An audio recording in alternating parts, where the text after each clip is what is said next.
구유에 누이신 예수란 제목으로 우리가 이 말씀 나누고 또 함께 기도하겠습니다. 아기 예수가 태어난 성탄절이 다가오면 교회 다니는 사람도 다니지 않은 사람도 설렙니다. 그리고 마음에 사람들의 마음 가운데 평안도 있음을 보게 되는 것이죠. 또한 믿지 않은 사람들도 이런 안부를 전합니다. 메리 크리스마스, 축 성탄 잘 보내세요. 이렇게 안부 전하고, 어제도 보니까 양손에는 케이크와 또 여러 가지 선물들을 담은 것을 보게 됩니다. 이렇게 우리에게 성탄절은 기쁨을 줍니다. 하지만 세상 사람들이 생각하는 기쁨과 우리가 생각하는 또한 성탄의 기쁨은 다름을 보게 됩니다. 여러분, 성탄이란 어떤 것이겠습니까? 성탄이란 성자 하나님이 인간이 되신 것이 성탄입니다. 바로 예수께서 인간의 몸을 입고 이 땅에 오시고 우리가 동일한 인간의 몸을 입으셨지만 죄가 없으시고 또 우리 죄를 고고자 오신 것이 바로 성탄임을 보게 됩니다. 높고 높은 곳에만 계시지 않고 또한 낮고 낮은 곳에 직접 찾아오셨고, 또 죄로 더러워진 우리가 하나님을 보지 못하고 알지 못한 우리들을 직접 찾아오신 것이 바로 성탄이다, 이렇게 말하고 있어요. 구원의 길을 알지 못하고, 그리고 무엇보다도 죄의 길, 멸망의 길을 갈 수밖에 없는 우리를 구원코자 이 땅에 오신 것이 성탄의 기쁨입니다. 오늘 그렇다면 우리가 마구간에 또한 구유에 누우신 예수에 대해서 세 가지를 함께 살펴보자 합니다. 첫 번째, 예수님이 마구간에 탄생하신 것은 빈방이 없기 때문입니다. 누가복음 2장에서 천사들이 기쁜 소식을 전합니다. 베들레헴에 구주가 나셨다, 이렇게 말하고 있고, 이 구주란 메시아를 말하고 있는 것이죠. 베들레헴에 메시아가 나셨다, 이렇게 말하고 있어요. 이스라엘 백성들은 베들레헴에서 메시아가 오실 것을 알고 있었습니다. 왜냐하면 미가 선지자가 구약에서 예언했기 때문인데요. 미가서 5장 2절 말씀 보실까요? 이렇게 나와 있죠. 미가서 5장 2절.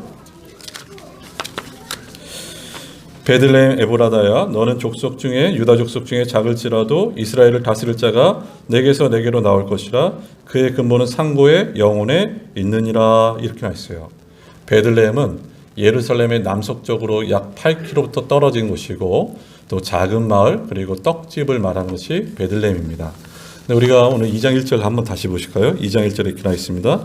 그때 가이사 아구스토가 영을 내려 천하로 다 호적하러 하였으니, 이렇게 나와 있어요. 당시 로마 제국 이 황제가 아우구스토가 영을 내립니다.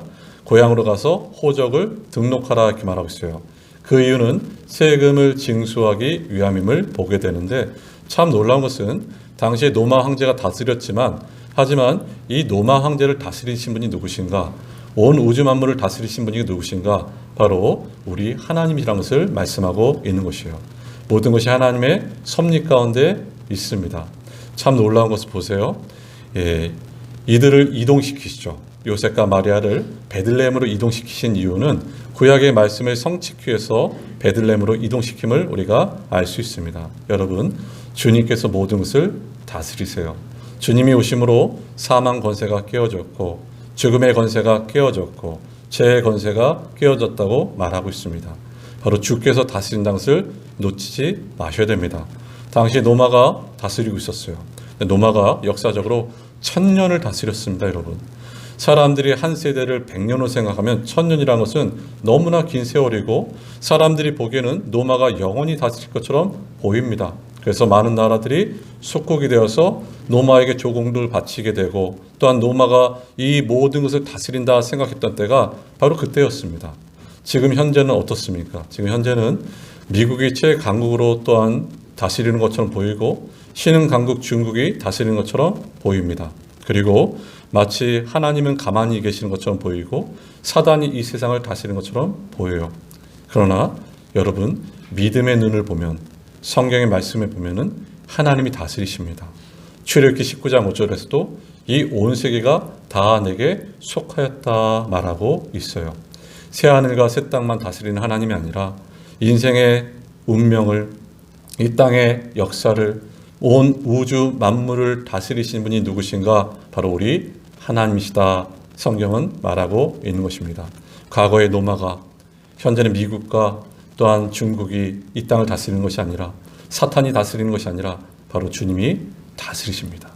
그 왕이 이 땅에 오셨어요. 왕이 베들레헴에 태어나셨습니다. 하지만 베들레헴에 빈방이 없습니다. 이 아기 예수에게 내어줄 빈방이 없습니다. 로마 군인에게 내어줄 방은 있었고 권력자 명예자들이 얻을 방은 있었지만 아기 예수에게는 내어줄 방이 없음을 말하고 있는 것입니다. 빈방이 없었던 것입니다. 이 베들레헴 사람들은 도무지 예수님 왕이신 메시아가 오심을 기대하지도 않았고 오던 태어나든 말든 관심이 없음을 우리가 보게 되는 것이죠. 이게 그 당시에 베들레헴의 사람들의 영적인 상태였습니다. 빈방이 없어요. 오늘날 우리는 어떻습니까, 여러분? 우리 삶은 어떠세요? 우리가 하나님께 찬양하고 기도하고 또 하나님께 예배하는데 마치 우리 주님께서 우리 마음의 문을 두들고 계시죠. 근데 우리의 기도 가운데 빈방이 없구나. 우리의 찬양 가운데 빈방이 없구나. 우리의 예배 가운데 빈방이 없고 또한 우리의 삶 가운데 빈방이 없다는 것이 혹 우리의 지금의 삶이 아닙니까? 이것이 정말 염려되고 걱정되는 것이죠. 실제로 이런 일들을 말한 것이 요한계시록 3장 20절 말씀이에요. 요한계시록 3장 20절 보실까요? 볼지어다 내가 문 밖에 서서 두드리노니 누구든지 내 음성을 듣고 문을 열면 내가 그에게로 들어가 그와 더불어 먹고 그는 나와 더불어 먹으리라 이렇게 나있어요. 계시록 3장 20절은 믿지 않은 자들에게 예수님께서 문을 두드리시는 것이 아니라 이미 기존의 신자들에게 문을 두드리고 계십니다. 이 신자들의 특징은 미지근한 신앙을 가지고 있습니다. 차지도 덮지도 않는 미지근한 신앙을 가지고 있기 때문에 이들의 마음의 문을 계속해서 두드리고 계세요. 참 놀라운 것은 우리를 포기하지 않으시고 계속해서 우리를 두드리신 분이 누구신가? 우리 주님이십니다. 오늘 이 말씀처럼 우리의 마음의 문을 열면은 그분이 들어가셔서 먹고 마시고 교제한다. 이 뜻은 친밀함과 함께 모든 문제가 해결됨을 보게 됩니다. 우리가 예수님을 믿고 나서 우리와 예수님은 하나가 되었어요. 내 안에 예수님이 계십니다. 그리고 예수님이 나의 주인이십니다. 근데 문제는 우리가 자꾸 예수님을 밀어냅니다, 여러분. 어떤 중요한 문제가 있으면은 예수님 간섭하지 마세요. 이 문제는 내가 해보겠습니다. 이러면서 자꾸 예수님을 밀어내요. 그러다 보면 우리의 신앙은 어떻게 되는가? 미지근해질 수밖에 없습니다. 사랑하는 여러분, 우리 마음 가운데 불이 있으셔야 돼요. 성령의 충만함으로 성령의 불이 있으셔야 됩니다. 오늘 아이들 보세요. 아이들 그 성탄 영상 또 아이들이 찬양하고 전능의 주가 다스리신다 할렐루야를 외치는 그 아이들, 이 아이들에게 우리 신앙을 전수하기 위해서는 우리 안에 불이 있으셔야 됩니다, 여러분. 그래야지만 신앙의 바톤 터치가 이루어질 수 있는 것이에요. 바로 우리에게 필요한 것은 불입니다. 그리고 지금 저와 여러분의 마음에 채워진 것은 무엇입니까? 우리는 주의 자녀입니다. 하지만 우리가 성령을 따르지 않고 육체의 소욕을 따르면 여전히 우리 마음 가운데는 미움과 다툼과 시기와 원망과 불평과 교만과 탐욕으로 가득 찰 수밖에 없습니다. 우리 마음 가운데 바로 주님이 가득 차셔야 돼요. 이 마국간 구유를 통해서 우리에게 주신 메시지 중에 하나는 바로 빈방이 없어서 여기저기 다니시다가 마국간 구유에 누이신 예수께서 바로 오늘도 우리를 끊임없이 찾고 계셔요. 저와 여러분이 주님께 마음의 문을 여십시오. 모든 문제는 주님께 달려 있습니다. 그가 다스리십니다. 두 번째 우리가 살펴볼 것은 마국간 출생을 통해서 우리가 알 수 있는 것은, 탄생하신 것은 우리를 만나주시고 죄를 사해 주시기 위함입니다. 2장 7절 한번 다시 보실까요? 이렇게 나와 있죠. 첫 아들을 낳아 강보로 싸서 구유에 넣었으니 이는 여간에 있을 것이 없음이더라. 이렇게 나와 있어요. 구유에 누이신 이유는 바로 여간에 방이 없기 때문이에요. 그래서 구유에 누이신 것입니다. 마국간은 좋지 않은 장소고 어떻게 보면 나쁜 장소임을 알 수 있죠. 이 구유라는 것은 가축의 꼴을 먹이는 그릇이고 여물통이고 마국간을 말하고 있는 것입니다. 그럼 그리스도께서 왜 구유에서 탄생하셨을까? 여러 가지 이유가 있겠죠. 그 이유는 예수님의 낮아지심을 보게 됩니다. 그리스도의 비하를 보게 되는 것이죠. 우리가 잘 아는 빌립보서 2장 5에서 8절은 이렇게 말하고 있습니다. 주님이 얼마나 낮으셨는지 너희 안에 이 마음을 품으라. 곧 그리스도 예수의 마음이 그는 근본 하나님의 본체시나 하나님과 동등됨을 취할 것을 여기지 아니하시고 오히려 자기를 비워 종의 형체를 가지사 사람들같이 되셨고 사람의 모양으로 나타나사 자기를 낮추시고 죽기까지 복종하셨으니 곧 십자가에 죽으심이라 하기로 했어요. 그분은 낮아지셨습니다. 예수께서 그 제자들에게 늘 말씀하셨던 것은 겸손이었어요. 낮아지라는 것입니다. 어거스틴 목사님이 기독교인의 덕목에 대해서 이렇게 말합니다. 첫째도 겸손, 둘째도 겸손, 셋째도 겸손이라는 것이에요. 그가 바로 마구간에 태어나신 이유는 그의 누이신 것은 우리에게 겸손의 모습을 보여줍니다. 그는 겸손의 왕입니다. 또한 그가 구유에 누이신 것은 이것이죠. 가장 비천한 것에 누이신 것은 가장 이 땅에서 비천한 사람일지라도 다 내게로 오라 말씀하고 있어요. 예수님은 왕이십니다. 왕은 왕궁에서 태어나는데 그는 왕궁에서 태어나지 않으셨습니다. 어떤 경비병도 없었습니다. 그는 마국간 구유에 누이셨습니다. 누구든지 오라는 것이에요. 우리가 누가복음 2장에 쭉 보면은 이 목자들 보십시오. 먼지가 묻은 옷, 때 묻은 옷, 더럽혀진 옷을 입고 그대로 예수님께 나가서 경배함을 보게 됩니다. 여러분, 어떤 누구도 주님 앞에 나오라 말씀하고 있습니다. 어떤 위선과 가식이 없이 있는 그대로 주님께 나오라는 것이에요. 바로 주께서는 우리 있는 그대로를 사랑하십니다. 여러분, 예수님이 오신 거 보세요. 그분은 의인을 부르는 것이 아니라 죄인을 부르렀고, 그분은 건강한 자를 부르는 것이 아니라 병든 자를 고치시기 위해서 이 땅에 오셨음을 말씀하고 있는 것처럼 바로 누구든지 오라 이렇게 말하고 있어요. 그리고 그가 마국간 구유에서 누이신 이유는 또 여기 있겠죠. 여러분, 구유는 얼마나 냄새가 나겠습니까? 바로 사람의 냄새, 또 냄새나는 가정, 냄새나는 인생, 냄새나는 사회를 건지시고자 이 땅에 오셨습니다. 죄를 용서하여 주시고 또한 죄의 종노릇에서 우리를 해방시키고자 이 땅에 오셨어요. 어떤 분들이 이런 분들 있죠. 나는 죄인이 아닙니다. 이렇게 말하고 있어요. 근데 예수께서 뭐라 말씀하셨습니까? 죄를 짓는 자는 바로 죄의 종이다 말하고 있어요. 우리는 잉태될 때부터 그리고 출생할 때도 죄를 가지고 태어납니다. 죄의 본성을 가지고 태어난 자들이 우리들이에요. 일평생 죄를 짓다가 죄 가운데 죽을 수밖에 없는 것이 인류입니다. 세상의 풍속과 공중권세에 따라 사로잡은 그 마귀를 쫓는 것이 우리의 인생이었습니다. 죄는 바로 죄로 인해 우리가 고통을 받게 되었죠. 이 죄로 인해서 하나님과 단절이 되었어요. 단절로 말미암아 우리가 다 죽을 수밖에 없게 된 것입니다. 하나님과 단절뿐만 아니라 사람과의 단절도 일어났습니다. 첫사람 아담을 보십시오. 그가 하와를 얻었을 때 이렇게 감탄했어요. 이는 내 뼈 중에 뼈고 내 살 중에 살이다 감탄했던 그가 선악과를 먹고 나서 죄가 들어오고 나서 모든 핑계를 아내게 됨을 보게 됩니다. 아담의 후손이 우리도 보십시오. 가장 가까운 부부가 부모님과 부모와 자식 간의 관계가 형제와 다툼과 갈등이 계속 있는 이유는 어떤 것인가? 죄 때문입니다. 여러분, 죄 때문에. 우리 몸의 질병들, 또한 우리가 나이가 들어 늙어가고 또한 죽을 수밖에 없는 모든 것들은 다른 어떤 것이 아니라 죄 때문인 것이에요. 이 죄에서 우리를 건지시고자 예수께서 오신 것입니다. 여러분, 그거 아세요? 왜 하나님께서 이 코에 구멍을 2개를 내셨을까요? 그 이유는 냄새를 잘 맡게 하기 위해서 코에 구멍을 2개를 내신 것이죠. 근데 죄에도 냄새가 있습니다. 왜 예수인가 책에 보면요, 이 목사님 자신의 유학 시절, 미국에서 유학 시절을 말하고 있는데 그분이 이렇게 표현하고 있어요. 자기가 미국 땅에 있을 때 이 아파트에서 김치찌개를 끓여 먹고 엘리베이터를 타면은 미국 사람들이 고개를 절레절레 흔든다는 것이에요. 왜냐하면 냄새가 너무나 독하기 때문인 것이죠. 자기가 함께 공부했던 그 목사님, 그분은 김치를 너무너무 사랑합니다. 그래서 하루 매일매일 김치찌개를 끓여 먹는데요. 이분이 어지간해서 화를 내지 않는데 이 사모님이 김치를 버린 날에는 화를 낸다는 것이죠.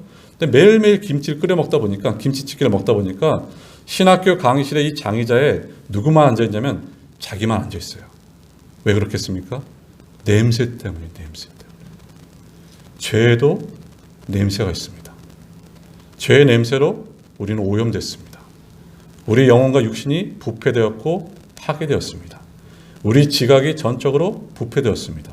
바로 죄 때문입니다. 예수께서 이 땅에 오신 것은, 그가 마국간 구유에 누이신 예수로 오신 것은 자기 백성의 죄를 구원코자 이 땅에 오신 것입니다. 그래서 우리는 죄의 종노릇한 자가 아니라 의의 종노릇한 자로 우리를 부르신 것이에요. 로마서 6장 2절은 이렇게 말하고 있습니다. 한번 보실까요? 로마서 6장 2절이죠. 그럴 수 없느니라 죄에 대하여 죽은 우리가 어찌 그 가운데 더 살리어 이렇게 나있어요. 우리는 죄에 대해서 죽은 자입니다.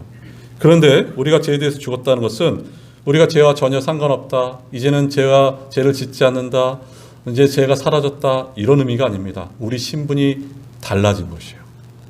저와 여러분의 신분이 죄의 종으로 산 자가 아니라 바로 그리스도의 종들이 된 것임을 말씀하고 있는 것입니다.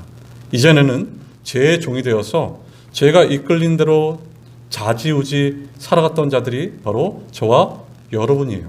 근데 우리가 그런 상태가 아니고 신분이 아닙니다. 하지만 여전히 이 죄의 영향력과 간섭에서 완전히 벗어났다는 의미는 아닙니다. 우리는 죄를 짓고 있고 때로는 죄를 즐기고 있고 우리의 몸과 우리의 생각이 세상에 물듭니다. 그러나 확실한 것은 죄의 종노릇에서 건진받았다는 얘기는 이런 의미입니다. 죄가 우리 구원을 흔들 수가 없습니다. 죄가 우리와 하나님 사이를 갈라놓을 수가 없다는 것이에요. 우리의 구원이 실패되지 않는다는 것입니다. 이것을 쉽게 말하면 이렇게 말할 수 있겠죠. 과거에는 죄가 우리의 주인이었습니다. 그래서 우리가 죄가 조종하는 대로 움직였어요. 그러나 이제는 죄에서 해방됐습니다. 죄는 우리를 마음대로 조종하지 못합니다. 하지만 죄는 여전히 우리에게 영향을 미치는데 이게 중요해요. 우리에게 영향을 미치지만 주인으로서 영향을 미치는 것이 아니라 손님으로서 영향을 미쳐요. 구원받았습니다. 하지만 죄의 영향력이 있습니다. 우리를 유혹하고 우리의 마음을 빼앗고 우리가 잠시 길을 잃게끔은 만들 수 있지만 절대적인 영향력을 미칠 수는 없습니다. 주님이 우리를 다스리세요. 죄가 지배하는 것이 아니라 주님이 우리를 지배하고 계시고 죄가 지배하는 것이 아니라 은혜가 우리를 지배하는 것이에요. 그게 바로 죄의 종로에서 우리를 건지셨음을 보게 됩니다. 예수님이 왜 오셨습니까, 여러분? 예수님께서 마국간 구유에 왜 누우셨습니까? 나를 죄에서 건지시기 위해서 이 땅에 오신 분이 주님이시고 나를 만나주시기 위해서 이 땅에 오신 분이 바로 우리 주님이시다 말하고 있어요. 그것도 세 번째 우리가 살펴볼 것은 예수님이 마국간에 탄생하신 것은 우리를 위해서 죽으실 하나님의 어린 양으로 오셨기 때문입니다. 그리고 우리를 하나님과 화목케 하시고자 이 땅에 오셨어요. 사실 이 마국간은 예수님이 마땅히 태어나셔야 할 장소였다고 생각할 수 있습니다. 왜냐하면 예수님은 우리를 위해서 죽으시기 위해서 이 세상에 오셨어요. 보라, 세상 죄를 짊어지고 가는 어린 양을 보라, 이렇게 말하고 있어요. 예수께서 이 땅에 오신 것은 여러분 죽으러 오셨습니다. 어저께 성탄 전야 쭉 주님을 묵상하는데 다시 이 마음이 문득 듭니다. 이 생각이 들었어요. 바로 주께서는 나를 살리시고자 죽으러 이 땅에 오셨구나, 이것을 말하고 있어요. 1차 세계대전 때 전쟁이 심화될 때 많은 청년들이 전쟁터에서 죽게 됩니다. 어떤 한 나라에서 이 자식이 전쟁터에 죽었을 때 어떻게 행했는가, 그 나라에서 그 가정에 이렇게 천에다가 별을 새겨서 깃발을 그 가정에 줍니다. 그러면 그 가정이 깃발을 걸어요. 문 밖에다 겁니다. 사람들이 지나다니면서 저 가정이 전쟁 가운데 아들을 잃었구나. 그래서 그 가정을 생각하며 애도하고 기도하며 나갔습니다. 여러분, 이 앞 보면 성탄의 별이 보입니다. 성탄의 별을 볼 때 우리는 무엇을 생각해야 되는가? 하나님이 아들을 잃으셨구나. 하나님이 아들이 죽으셨구나. 이것을 생각하셔야 되는 것이 성탄입니다. 하나님이 세상을 이처럼 사랑하사 독생자를 주셨으니 이는 저를 믿는 자마다 멸망치 않고 영생을 얻게 하려 하심이라, 이것이에요. 성탄의 장식을 보세요. 화려한 불빛이 있고 금색실, 은색실 여러 가지 기구들이 달려있음을 보게 됩니다. 우리는 성탄의 나무를 바라볼 때마다 어떤 것을 생각해야 되냐면 갈보리 십자가 나무를 보셔야 됩니다. 갈보리 십자가의 나무는 화려하지는 않습니다. 금색실, 은색실은 없습니다. 하지만 그 갈보리 십자가가 바로 나의 죄, 또 하나님부터 오는 진노와 저주를 그가 친히 모든 것을 다 담당하신 분이 바로 예수님이세요. 예수께서는 한 손에는 하나님을 붙잡고 계시고 한 손에는 우리를 붙잡고 하나님과 우리를 연결시키셨습니다. 바로 화목케 하신 분이 바로 예수님이세요. 욥기서 22장 21절 바로 엘리바스란 친구가 이렇게 말하죠. 너는 하나님과 화목하고 평안하라. 그리하면 복이 내게 임하리라. 이것이 참 좋은 말인데 욥에게는 이런 말을 하면 안 되었습니다. 하지만 이 말씀 자체는 귀한 말씀이죠. 너는 하나님과 화목하라 이렇게 했어요. 인생의 행복은 어디 있습니까, 여러분? 인생의 행복은 하나님과 화목함에 있음을 보게 됩니다. 우리 다 행복하기 원해요. 그런데 진짜 행복은 어디 있는가? 하나님과 화해하고 화목할 때 진정한 행복과 화목이 있다. 이것을 말하고 있죠. 아무리 땅의 모든 기름진 복을 받았다 하더라도 하나님과 화해하지 않으면, 화목하지 않으면 우리는 행복할 수 없습니다. 여러분, 이 세상에서 가장 큰 자, 모든 것을 가진 사람처럼 보일지라도 예수가 없는 인생은 가장 작은 자입니다. 반대로 이 세상에서 아무것도 없어 보이고 비천해 보일지라도 예수가 있는 자는 가장 큰 자이고 행복한 자라는 것을 놓치지 마셔야 돼요. 예수께서 바로 우리를 구원케 하시고 화목케 하러 이 땅에 오셨어요. 스가랴서 11장 7절 다음같이 말하죠. 한번 보실까요? 내가 잡혀 죽을 양떼를 먹이니 참으로 가련한 양들이라. 내가 막대기 둘을 치하여 하나는 은총이라 하며 하나는 연합이라 하고 양떼를 먹일세 이렇게 했어요. 여러분, 스가랴 11장은 이런 말씀입니다. 양들은 목자 없이 죽게 되는데 이 양들이 목자를 배척합니다. 근데 놀라운 것은 하나님 사랑이 이 목자를 배척한 자들에게 예언의 말씀을 주시는데 참 목자가 오실 것이다 이렇게 말하고 있어요. 참 목자가 누군가? 바로 예수 그리스도. 찢겨 죽을 수밖에 없는 그 양의 상태에 가진 그 백성들을 건지시고자 참 목자가 오시는데 이 목자가 그 막대기로 이 양들을 목양을 합니다. 근데 그 막대기의 이름이 어떤 것인가? 두 가지인데 하나는 은총이고 하나는 연합이에요. 은총이라는 것은 수직적으로 하나님께서 주신 은혜를 말하고 있고, 연합이라는 것은 주변의 사람들과의 연합을 말하고 있습니다. 주님께서 이 땅에 오심으로 하나님과 우리 사이에 막힌 담이 무너졌고 이웃과 이웃의 벽들이 무너졌습니다. 주님께서 이 땅에 오심으로 하나님과 우리가 화목하게 되었고 이웃과 화목해야 될 수 있는 것은 주께서 이 땅에 오셨기 때문이에요. 이게 바로 성탄의 메시지입니다, 여러분. 제가 좋아하는 목사님 설교를 듣다가 참 좋아하는 좋은 내용이다.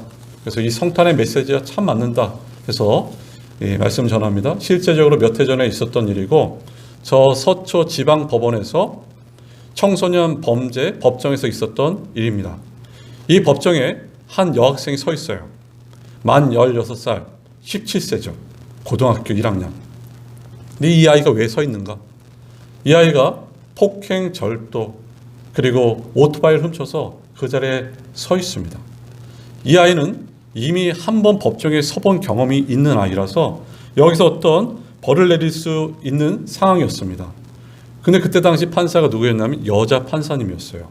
근데 이 판사님이 이 아이에게 이렇게 처분을 내립니다. 어떻게 처분을 내는가? 아이에게 이렇게 말합니다. 손을 들어보라 이렇게 말하고 있어요. 그리고 다음같이 외치라. 나는 멋진 사람이다 외쳐보라고 하죠. 그러니까 이 아이가 손을 들고 작은 목소리로 나는 멋진 사람입니다 이렇게 말했어요. 두 번째 또 외치라 말합니다. 두 번째는 나는 세상에 무서울 게 없다, 두려울 게 없다 외치라는 것이에요. 그래서 이 아이가 또 나는 세상에 두려울 것이 없다 외쳐요. 세 번째 다시 외치라 말합니다. 나는 이 세상에서 홀로가 아니다. 이 아이가 나는 이 세상에서 홀로가 아니다 외칠 때 그만 눈물을 터뜨려요. 눈물을 흘리며 나갑니다. 그러면서 그때 이 법정은 비공개 법정이라서 이 판사 선생님이 이 아이가 여기 오게 된 배경을 말하고 있습니다. 이 여자아이는 예전에 너무너무 공부도 잘했고 착실했고 그리고 꿈이 간호사였던 아이였다는 것이죠. 무엇보다도 성격도 원만하고 대인관계도 잘했던 밝았던 아이. 근데 어느 날 남자아이들에 끌려가서 폭행을 당하고 인생이 무너진 것이에요. 그때부터 정신과 치료를 받게 되고 막 살기 시작했습니다. 근데 이 아이만 무너진 게 아니라 이 가정이 무너졌어요. 엄마는 그 충격으로 말미암아 몸의 한쪽에 마비가 오게 된 것입니다. 근데 판사 선생님이 이렇게 말합니다. 그 아이를 향해서 우리가 이 아이의 살아온 과정을 생각하면 누가 이 아이를 가해자라고 할 수 있겠습니다 하면서 이렇게 말해요. 판사가 이 아이가 잘못한 것이 있다면 자존감을 잃어버리고 자기를 포기한 것이 잘못입니다. 이 아이를 회복시키기 위해서는 벌을 주는 것이 아니라 자존감이 회복되기 위해서 제가 3가지 처분을 내렸습니다 이렇게 말하고 있어요. 이 3가지 처분을 내리고 나서 이 판사 선생님의 눈실에 눈물이 고여있고 또 이 아이를 향해서 내려갑니다 여러분. 네, 여러분 법원에 가보셨어요? 법정에 가시면요 법대가 있어서 이렇게 피고인과 판사가 가로막혀 있어요. 그래서 이 판사 선생님이 이렇게 말하고 있어요. 내가 당장이라도 너를 안아주고 싶지만 안지 못하고 손을 꽉 잡아줘요. 그래서 이런 말을 남깁니다. 너는 이 세상에서 가장 소중한 사람이다. 나는 이 세상에 가장 소중한 사람이라는 것을 잊지 말라는 것이에요. 이것만 잊지 않으면 어떤 어려움도 고통도 이겨나갈 수 있다 이렇게 말하고 있어요. 법정이 울음바다가 됐습니다 여러분. 이 아이도 울고 판사도 울고 엄마도 울고 다 울기 시작해요. 이 판사 선생님 말 중에 이 말이 생각납니다. 이 아이가 잃어버린 것은 자존감이라는 것이에요.